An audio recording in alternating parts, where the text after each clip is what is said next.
যেমনটি দেখছেন ঠিক শাহবাগ থানার পুলিশ দুটি টিম হয়ে কিন্তু যে শিখ সোহরাওয়ার্দী উদ্যানে মাদক বিরোধী অভিযান পরিচালনা করছেন এবং সেখানে কিন্তু বেশ কয়েকজনকে পুলিশ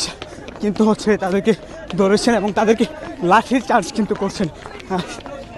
সেখানে যদি বলি ছোটো ছোটো শিশু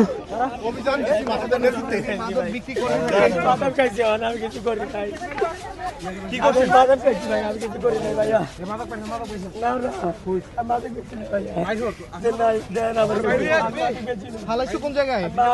আমি এখানে বাদাম খাইছি, আমার লোকে আরো আছে দুইজন লোকে